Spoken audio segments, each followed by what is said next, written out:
Well, really proud of the team's effort. Really proud of how they stepped up when John went out, but bittersweet. As a coach, I think all parents can relate to whenever you see your child or one of your players get hurt like that, and they work so hard.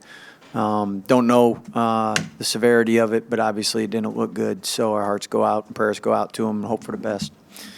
As far as today, I thought defensively we really did a good job, and I thought Flo really did a great job picking up for John when he went out and staying out of foul trouble. And I thought we were able to get a lead, and then really credit the guys for staying locked in, because Coach Beard does a great job changing stuff up and adjusting, and they're going to keep competing to the end.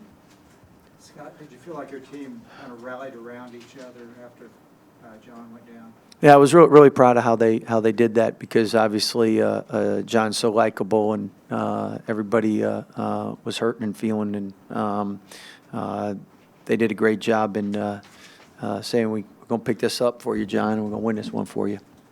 Scott, what did you see when that happened? Actually, I didn't even see it till a second to go on the replay, and that's one of those plays you don't like looking at. He's such a good kid, such a hard worker.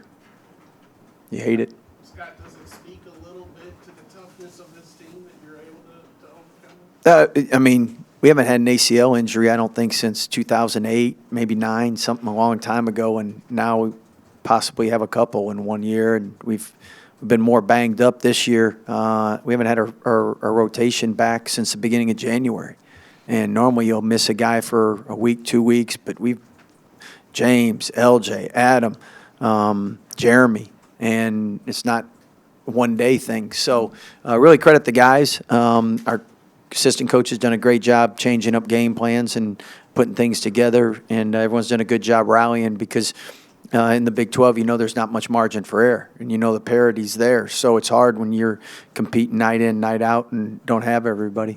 Defensively, how were you guys able to take them out of their comfort zone early?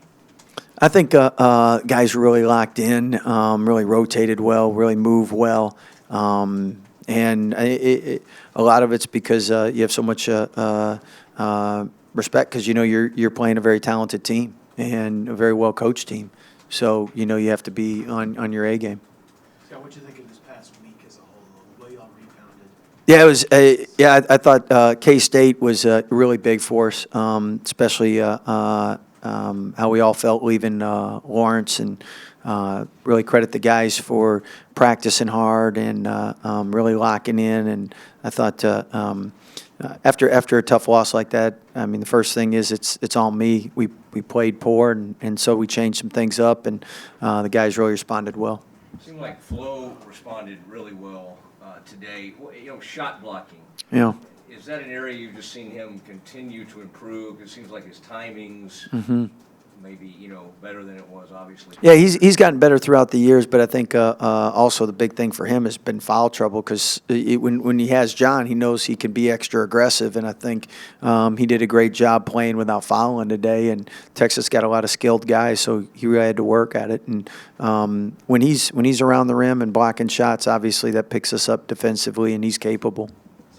What did you see from McKenjo? It looked like he was really in control out there. Yeah, I thought James is really starting to get back to himself after that tailbone injury, and you can always tell when he's back to himself, because he's doing his extra workouts, and he's always drenched coming to practice, and he's a rep guy. So the more reps he gets in, the better he plays, the better he feels.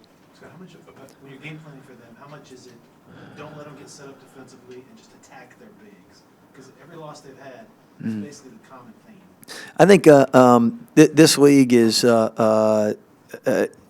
because the parity. A lot of it comes down to.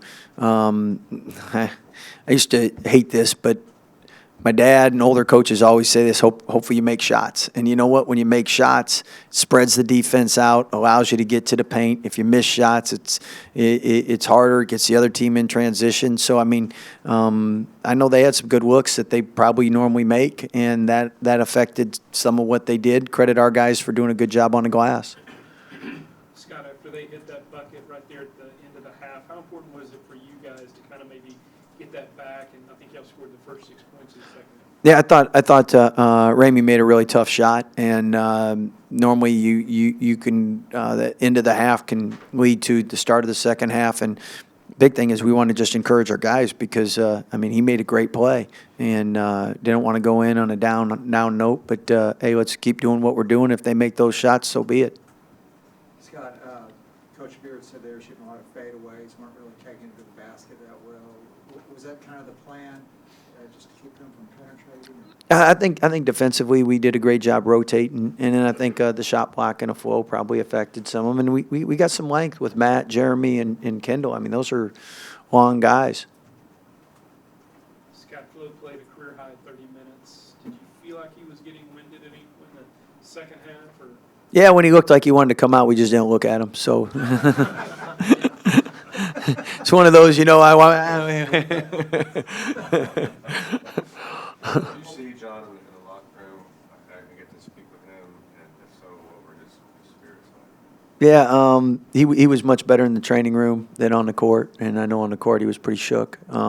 Dave did a great job. Snyder comforted him, and then in the training room just gave him a quick hug before coming out. And, we'll see what happens. Scott, you told him on the microphone after the game, but just how big was the crowd? Yeah, we've had great student turnouts. The crowd's been really good. But 11 o'clock games, you always get worried because, 11's early on Saturdays, and I thought they really did a great job showing up and bringing the energy and excitement. You got to have that because Big 12 games, if you don't have that energy and that home court advantage, it's really hard. Everywhere you go, everybody has it. So really credit the fans today for making a difference. Anything else? I was kind of down when it happened. Also, it was kind of like a media timeout type thing. So just seeing him like hard coming off of the floor, it was just like a moment. I just kind of took that in. We made eye contact, and yeah, it was just hard. It was really hard. It seemed like the guys kind of rallied, though. You know, kind of wrapped it up and played really well. Yeah, I'm just proud of the guys, and they showed up. We had, whether it was through scout and everything, the guys were just locked in and prepared, and also John going down and just gave them extra motivation to just go out there and play and represent him too. Have y'all had a chance to visit with him at all? I know he's an extremely tough time for him. At halftime, we all came in there. Coach, before we went out of the media, we prayed for him. We'll definitely be checking on him, nonstop after this. But I know he's with his family and everything, so I know it's tough. So we want to be there for him, but don't overwhelm him because it's crazy that it happened, So. Adam, you took that heat check from Steph Curry range. when that goes in, do you know it's on and popping after that?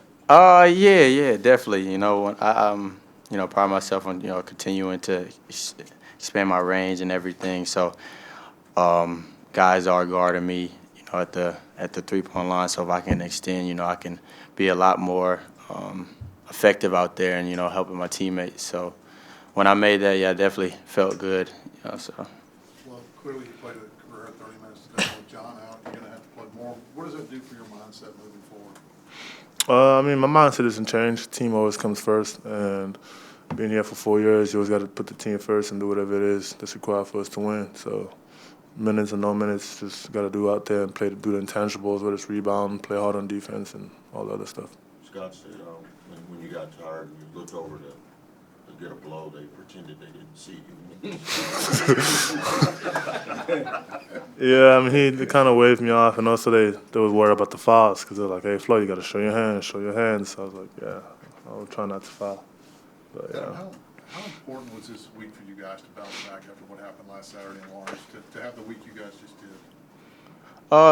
It's very important, going, 1-0 every time we get on the court, is our big motto. So having the opportunity to just let go of what happened and, continue to, push on with the season, go to Kansas State and win and then come home and just win. It's big, so we going to continue that momentum and just continue to stick together, through the tough times, through the good times and bad times. So. Adam, is it a little hard to celebrate this win, considering what happened to John?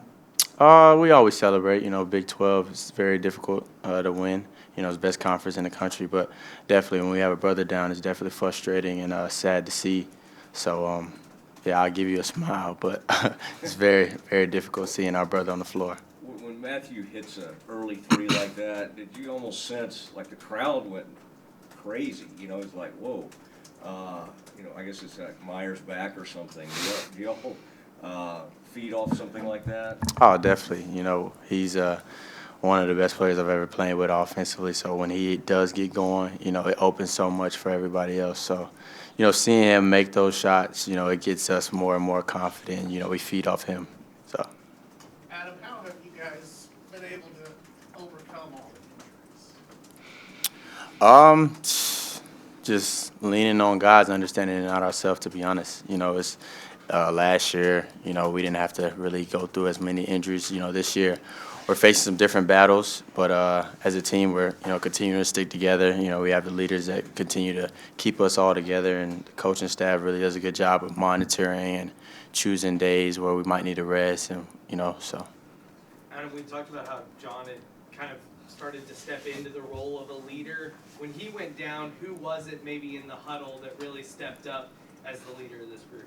It was more of a team effort, to be honest. You know, we have guys, me, Flo, James, you know, even Jeremy, guys all around, you know, are communicating, and it's so much more powerful when everybody is chiming in and talking and just all in one, you know. So, yeah, the leadership part, you know, we have me as well as Flo, but at the end of the day, when guys are talking and giving their input, you know, it just blesses us even more. So. Beating Texas is such a big deal for Baylor fans. Does it mean more to you guys to be able to beat the Longhorns? Nah, not really, to be honest. I mean, it's really another game. I know there's a rivalry, I guess, but at the end of the day, you know, they're a Big 12 team, and every team we play against, we want to beat. So.